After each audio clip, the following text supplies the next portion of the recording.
केंद्र सरकार के द्वारा हाल ही में लाए गए बजट को लेकर एनडीए जगह जगह प्रेस कॉन्फ्रेंस करके जानकारी दे रही है। इसी क्रम में जहानाबाद में बीजेपी के तरफ से आयोजित संवाददाता सम्मेलन में जेडीयू के नेता और मंत्री अशोक चौधरी ने हिस्सा लिया। उन्होंने कई मुद्दों पर बातचीत की। बजट को लेकर के जो दिग्भ्रमित किया जा रहा है लोगों को, उसके लिए हर जगह संगोष्ठी और प्रेस कॉन्फ्रेंस के माध्यम से अपनी बात को रखने का हम लोग एनडीए के लोग काम कर रहे हैं। आज उसी क्रम में हम जहानाबाद आए हैं। मैं समझता हूं कि जो ये बजट पेश हुआ है, 8वीं बार माननीय वित्त मंत्री जी ने इस देश का बजट पेश किया है और इस बजट को बिहार को इस बजट से काफ़ी फायदा है, क्योंकि बिहार एक कृषि प्रधान देश है और प्रदेश है और बिहार में दो जो मेजर निर्णय किए गए हैं एग्रीकल्चर को लेकर के। एक तो मखाना बोर्ड का गठन। तो मखाना आज की डेट में पूरी दुनिया में एक वंडर्स फूड में आ रहा है, जिसमें कि लेस फैट है और प्रोटीन और उसमें कैल्शियम बहुत है। तो पूरी दुनिया में अब डिमांड जो है मखाना का बढ़ रहा है और हमारे यहाँ मखाना के एक्सपोर्ट्स भी काफ़ी हो रहा है। तो उसकी क्वालिटी को हम कैसे इंक्रीज करें, उसके यील्ड को हम और कैसे इंक्रीज कर सकते हैं और बेस्ट प्रोडक्शन इंटरनेशनल मार्केट में हम कैसे भेज सकते हैं, उसके लिए मखाना बोर्ड जो है आने वाले समय में एक बड़ा मील का पत्थर साबित होगा। दूसरा सबसे बड़ा निर्णय है कि फूड प्रोसेसिंग के सेक्टर में, क्योंकि हम यहाँ पर लीची भी एक्सपोर्ट करते हैं, हम आम भी एक्सपोर्ट करते हैं, नॉट ओनली इंटरनेशनली बट कि देश के अंदर भी हमारे यहाँ बहुत से प्रोडक्ट है। हमारे यहाँ हल्दी जो है, ऑर्गेनिक हल्दी, ये हमारे फार्मास्यूटिकल्स कंपनियां लेती हैं।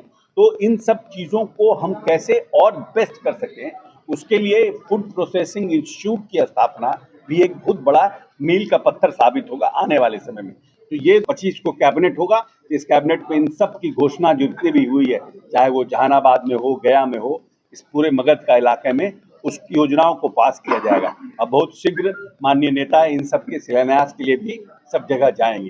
मैं समझता हूं कि ये जो साल है, ये बिहार के मूलभूत संरचनाओं को लेकर एक मजबूत साल होगा। और अभी हम लोगों ने लगभग 20,000 करोड़ का पूरे सड़कों का उन्नयन का और सुदृढ़ीकरण का निर्णय किया है, जिसको माननीय नेता ने अप्रूवल किया था। एक नया योजना की शुरुआत की है और 9 साल से जो मुख्यमंत्री सेतु योजना बंद पड़ी थी, उसको भी शुरू करने का निर्णय किया। टिकट बंटवारे को लेकर तेजस्वी प्रसाद यादव के दिए बयान पर उन्होंने पलटवार करते हुए कहा कि आखिर कौन कह रहा।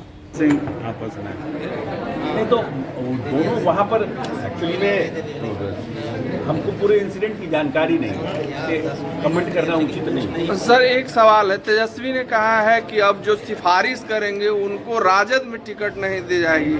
इसका मतलब आप कैसे देखते हैं? अरे राजद जीत कहाँ रहा है यार, काहे परेशान है, क्या सिफारिश करने जा रहा है, क्या टिकट मांगने जा रहा है? अरे ऐसे जो कुछ 15-20 सीट पे समटेगा राजद। जदयू नेता गोपाल मंडल के बारे में उन्होंने कहा कि उसकी वजह से कई बार एम्बरेसमेंट होता है। गलत है ये सब। तो हम लोग गोपाल जी थोड़ा हम लोगों को बार बार थोड़ा एम्बरेस करते हैं। उनका जो एक जनप्रतिनिधि की तरह उनका व्यवहार नहीं रहता है और हम समझते हैं कि इन सब चीज़ों से परहेज करना चाहिए। नीतीश कुमार के बेटे के राजनीति में आने पर भी उन्होंने अपनी प्रतिक्रिया दी। ऐसा है, निशांत जी के राजनीति में आने का निशांत जी का व्यक्तिगत निर्णय है और ये उनके परिवार के और उनके घर के मुखिया का निर्णय है। जब निर्णय होगा, जब वो आना अगर होगा, उनको आना तो आएंगे। इसमें स्पेकुलेशन तो नहीं चल सकता है ना। जिस दिन माननीय नेता का इच्छा हो जाएगा आ जाएंगे, उनकी इच्छा हो जाएगा आ जाएंगे। समागम बोर्ड बनाने की मांग, ये कौन है? शासन के लिए हम भी समझ नोट